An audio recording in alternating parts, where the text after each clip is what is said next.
Hola, ¿qué tal? ¿Has conocido el proceso de conversión de una persona que aborrecía las cosas de Dios y de la iglesia? Pues aquí te la presento, es mi amigo Santiago Zubich.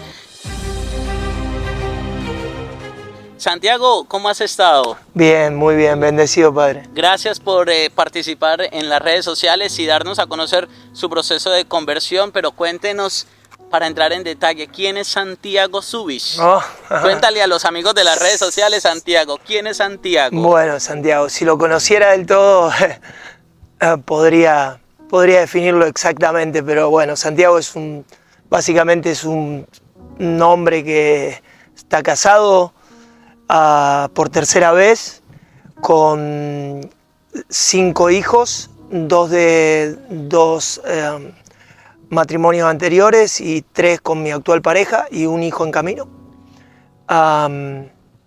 Esto no lo sabe nadie. Así que no, soy una persona que trabajo, tengo mi vida bastante normal. Y bueno, y pertenezco a un grupo que se llama Emmaús, que fue el paso principal para mi conversión al catolicismo después de 43 años de no creer en nada. Ese Santiago, muy básicamente. Muy bien, Santiago.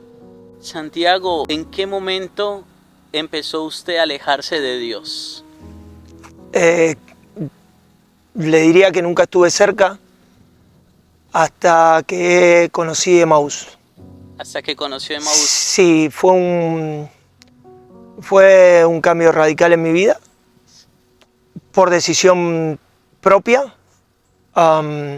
Creo que porque Dios tiene sus tiempos y actuó en el momento justo de mi vida. Fui, como le dije, 43 años, no creí en nada, supongo que por situaciones de la vida, porque el papá que tuve, pobre, me hizo cosas que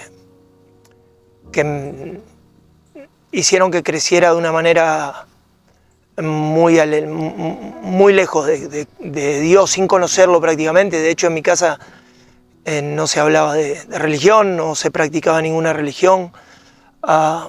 Sé que mis hermanas están bautizadas y creo que tomaron comunión de chicas, pero creo que fue más un acto como lo que se dice normalmente, ¿no? Una fiesta que se hace pero no por convicción de ninguno de los dos, ni de mi padre ni de mi madre. Por lo tanto, yo no conocía a Cristo y vuelvo y le repito, tuve con mi padre cosas de niño, entre los 6, 7, 8 años, cosas muy feas por las que pasé, de abusos, y eso provocó en mí un chico isolado, un chico lejos de lo que es la vida normal de un niño de esa edad. Sí, traté siempre de socializar y todo, pero siempre fui reacio a algunas cosas y bueno, y fui creciendo así, con esos problemas. ¿Dónde se crió Santiago? Me crié en un hogar con un padre trabajador de 8 o 9 horas por día, con una madre trabajadora de 10, 12 horas por día dentro de la casa, además de atender excelentemente las tareas del hogar, con 2 hermanas mayores que yo, hasta que nació mi otra hermana, que se llama María Laura, que es 10 años menor que yo, en la ciudad de Rosario, en Argentina. Una casa clase media, escuela pública. Nunca fui un genio en la escuela, pero traté. y bueno, y hasta ahí. Así fue mi crianza, con amigos en el barrio, con unos chicos con los que hasta el día de hoy con algunos tengo contacto, pero amigos en el barrio, por una cuestión de que en mi casa no entraba mucha gente, por mi papá. Siempre fue todo muy social afuera, pero adentro no. Así que nada, me tocó ver cosas feas en mi casa y pasar cosas feas y bueno, así me fui criando, con eso supongo que rajuniones. Fuiste una persona no creyente. ese alejamiento de Dios, ¿qué ocurrió en su vida en ese tiempo? ¿Por qué aborreciste las cosas de Dios? ¿Qué hiciste? ¿Qué pasó en ese tiempo? Bueno, hice muchas cosas. Me fui de mi casa, me junté con la madre de mi primera hija, que tiene hoy 29 años, que vive en Argentina. Supongo que sin amor de por medio, una cuestión carnal más que nada, y de juventud. Hice todo mal. También supongo que por no conocer de absolutamente nada de la fe de Dios, por no tener ese apoyo en la casa para algunas cosas. Y hice muchas cosas malas, muchas.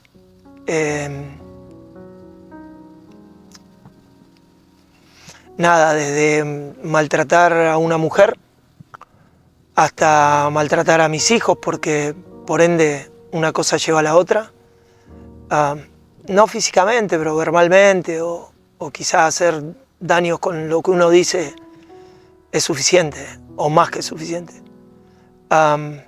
Y bueno, y después anduve de tropiezo en la vida porque no tenía estudios, no podía confiar en nadie, no tenía dónde apoyarme nunca en la vida, y siempre recuerdo que mis insultos más precarios eran hacia Dios, sin creer, pero quizás teniendo la esperanza de algún día poder creer en Él, lo insultaba esperando algo a cambio, y no era la forma. Hoy me doy cuenta. ¿Siente que esos insultos que le pegabas a Dios era un reflejo también de la paternidad con que te criaste?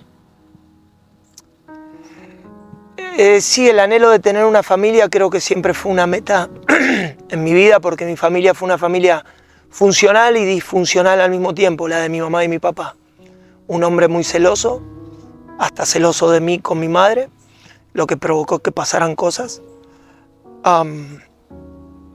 Por lo tanto, yo tuve una madre trabajadora, una buena mamá, no me puedo quejar. Una señora casi sin estudios que dedicó la vida a sus hijos trabajando y dándole de comer y atendiéndolos.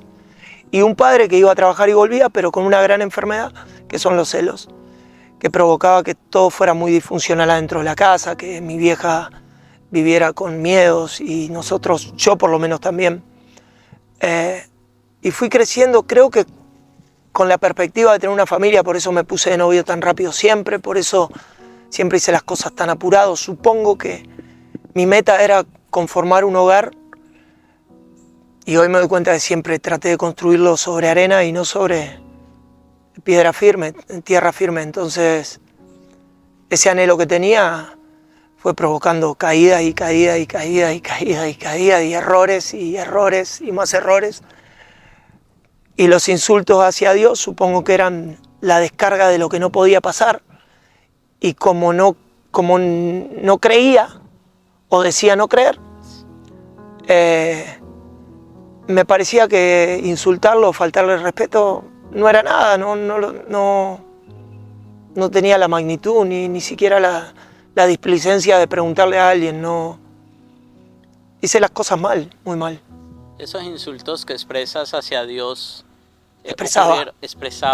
ocurrieron en la etapa de su juventud, de niño. Ocurrieron hasta los 42 años. Hasta los 42 años. Sí, señor. O sea, pasó mucho tiempo negando a Dios. Enojado. Enojado con Dios. Con la vida. Y con la vida. Sí, señor. Ok, y ese enojo con Dios, quería aborrecer completamente las cosas de Dios. ¿En algún momento lo invitaron a las cosas de Dios y dijiste que no? Me invitaron a iglesias evangelistas alguna vez y dije que no. He ido a encuentros de evangelistas donde van muchos jóvenes y eso, a jugar al fútbol y esas cosas, una vez o dos. No me interesaba escuchar acerca de alguien que me predicara la Biblia en el momento. Trato de no hacerlo con la gente. Trato de, si voy a evangelizar,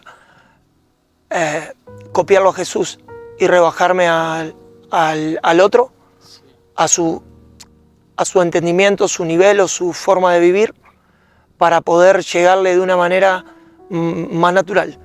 A mí me asustaba mucho,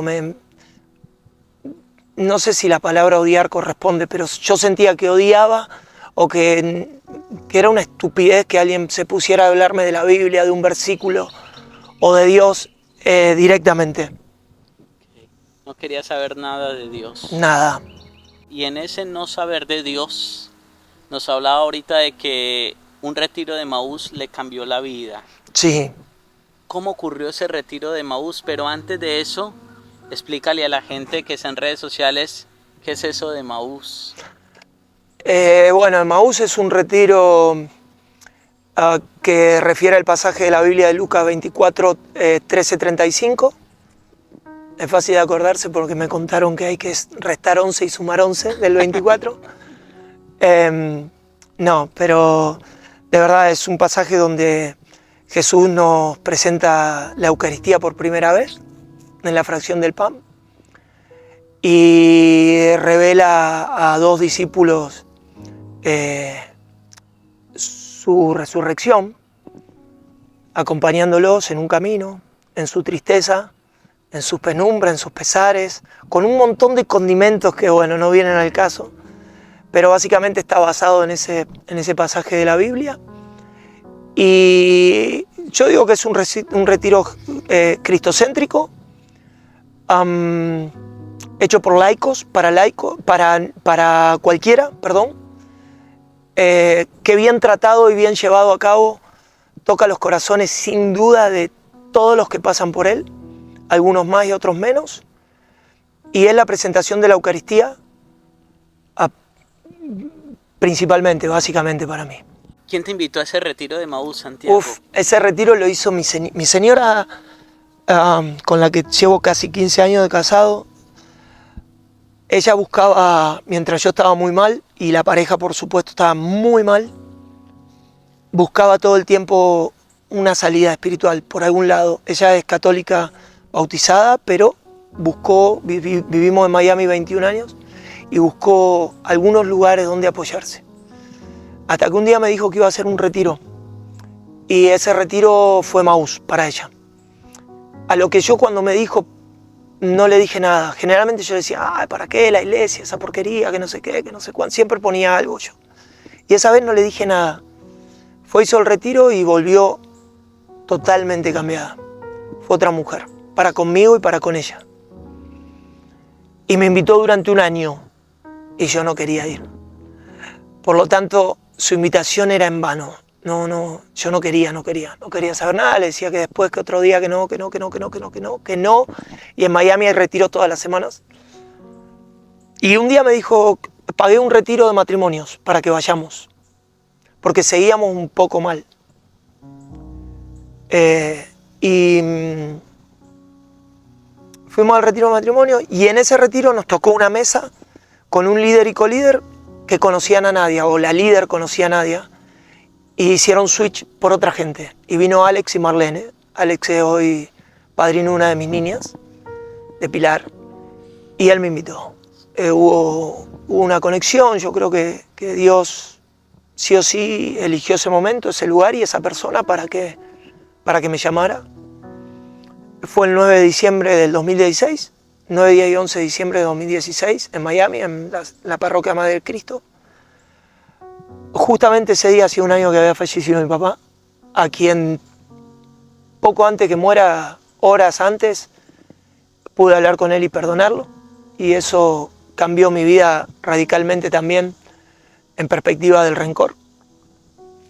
Y Emaús selló todo, porque cuando llegó ese día yo estuve a punto de no ir, porque me enteré por Facebook, por una tía mía. Yo no tenía no tenía memoria de la fecha de la muerte de mi papá, y una tía mía puso un recordatorio y me di cuenta que hacía un año que había fallecido, y dudé en ir, pero fui, y cambió mi vida radicalmente. Después de ese retiro, esa concepción que tenía de Dios, de ese Dios que usted insultaba, que aborrecía, que trataba mal, ¿cómo hizo para descubrir ese Dios que usted tanto trató mal, que ahora lo alcanzó en su misericordia? ¿Cómo fue ese proceso de conversión? No. Como San Pablo del caballo lo encegueció. ¿Qué pasó? Sí. ¿Qué pasó en ese proceso? Pasó... No, compararse con San Pablo sería No, pero pasó un milagro. Sí, Pasó un milagro porque mi vida cambió. Uno no se vuelve perfecto ni deja de tener errores o cometer errores, pero mi perspectiva de la vida sigue cambiando hasta el día de hoy gracias a eso, constantemente, pero en el momento fue un cambio. Yo sí puedo decir que salí hecho un hombre nuevo, que empecé a creer de una manera que no podía parar de buscar gente para hablarle de lo que me había pasado.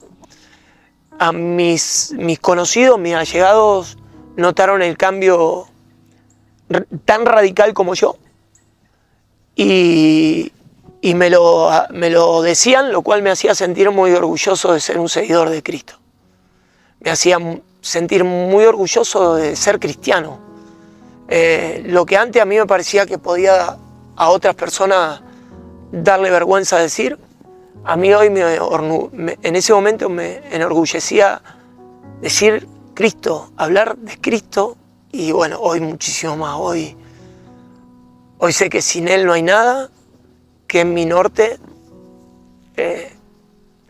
Yo creo estar viviendo la vida eterna desde que lo conocí, y como dice algún sacerdote por ahí, hasta el cielo no paramos. Que me parece una frase muy bonita. Y nada, padre, mi vida cambió. Tenemos altos y bajos en la casa, como cualquier pareja, con los niños y todo, pero asistimos a misa, nos apoyamos. Yo me apoyo mucho en la palabra, mucho ante cualquier problema. Busco leer la Biblia para encontrar la solución. Yo creo que en ese libro, ese maravilloso legado que nos dejaron, está todo lo que necesitamos. Cualquier respuesta que necesitemos en nuestra vida está ahí. Cualquiera, no hay una cosa que no pase por ahí, que no esté explicada y que no esté solucionada ahí de la manera correcta.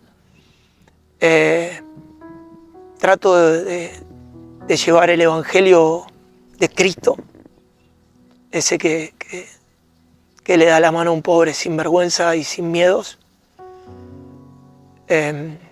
Trato de no hablar mucho de lo que hago afuera de la iglesia. Ni siquiera mi señora se entera de algunas cosas.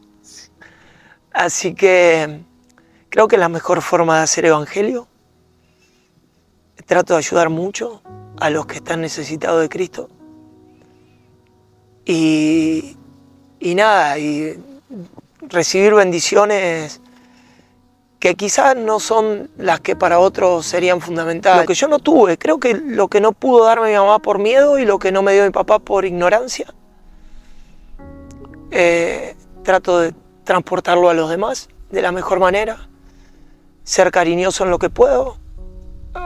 Me quedan resacas de ese hombre viejo a veces, que las aborrezco, que las detesto y bueno, nada, trato de ir al Santísimo. Gracias a Dios mi hija empezó una escuela católica, entonces, becada. Entonces, voy todos los días cuando la dejo un ratito al Santísimo a hablar con Papá Dios. Y ese es mi empujón diario. Y nada, padre, eso. Básicamente, tratar de hacer de copiar a Jesús en lo que uno más pueda, con la mayor humildad posible. Santiago, ¿y qué le dice usted a una persona que estaría en las mismas condiciones antes de usted vivir ese retiro, que quizás sea ateo, indiferente, que insulte a Dios, que tenga un dolor con Dios por alguna situación? ¿Qué le diría a usted que pasó por esa experiencia también? Primero que lo entiendo. Lo entiendo sobremanera. Es horrible. Es horrible cuando te das cuenta. Cuando no te das cuenta es como algo más en tu vida, pero no tenés norte. Segundo, que lo quiero mucho, que desearía darle un abrazo a cualquier persona que esté en esa situación. Creo que esas personas lo que más necesitan es amor. Creo que un buen abrazo cura cualquier herida, siempre que venga del corazón. Y le diría que Siempre hay tiempo para sentarse con alguien como yo o cualquier otro amigo a tomarse una cervecita si quieren y conversar, a tomarse un café, a hablar de cosas de la vida normal sin tener que abrir una Biblia y asustarse.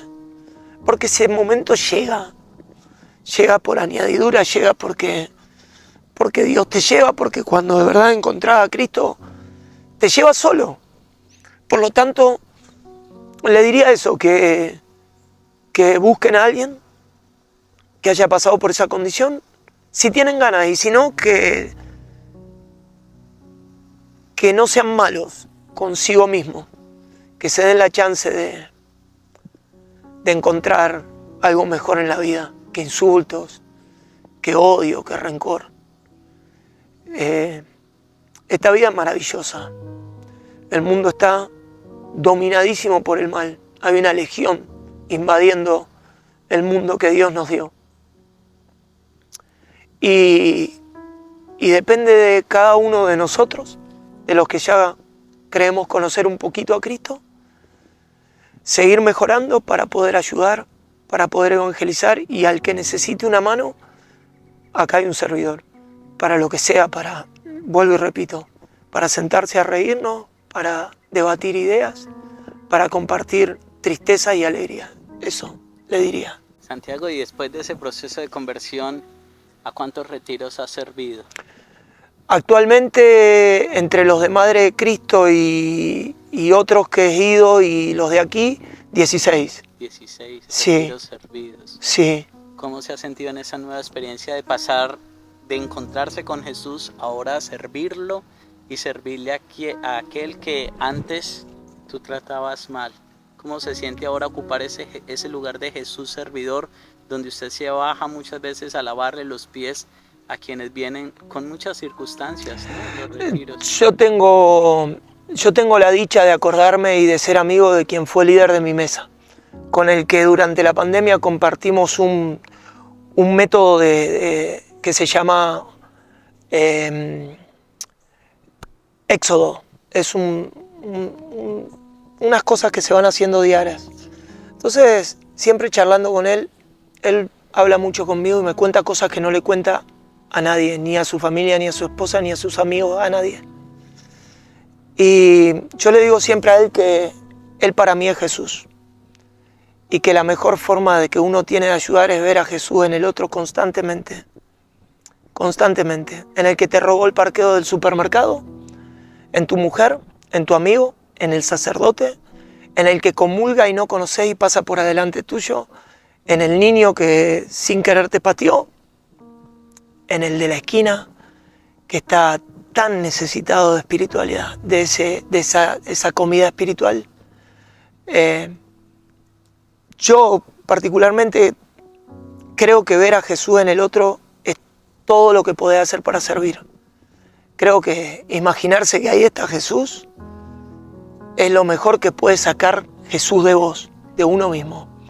Y trato por todos los medios. Servir en los retiros es maravilloso, es una experiencia tan única como caminar. Y te diría que volvés a caminar porque cada caminante tiene una experiencia nueva, sentís que podés ayudarlos desde un abrazo. Incluso servidores que no han sanado y no han curado, que te buscan para contarte algo y simplemente un abrazo, un beso, un te quiero, un vamos que se puede. Jesús no te quiere ver derrotado, el que quiere eso es el de la colita. Así que siempre para adelante, siempre para adelante. Una cosa que pongo en práctica desde hace mucho es cuando hago el rosario a la mañana y por alguna razón el maligno trata de distraerme, es pensar que lo estoy lastimando muchísimo más yo a él que él a mí, y luchar, como cuando hay un problema en la casa o de trabajo o lo que sea. Luchar, siempre tener a Cristo en el frente. Su experiencia es la más válida para servir. Él nos sirvió hasta la muerte, así que supongo que eso es todo lo mucho que aprendí hasta ahora y deseo aprender muchísimo más sobre el servicio. ¿Y aspiras estar con Jesús hasta su muerte?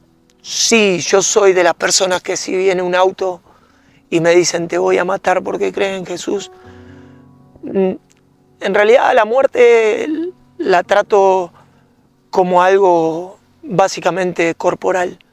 Yo creo que no hay muerte, que hay una gran mudanza, una divina mudanza a un lugar celestial, sea purgatorio o sea cielo, siempre y cuando obviamente hagamos las cosas dentro de los 10 mandamientos, que son tan poquitos y a veces son tan difíciles de mantener. Así es. Santiago, le agradezco A mucho usted. compartirnos esta corta experiencia.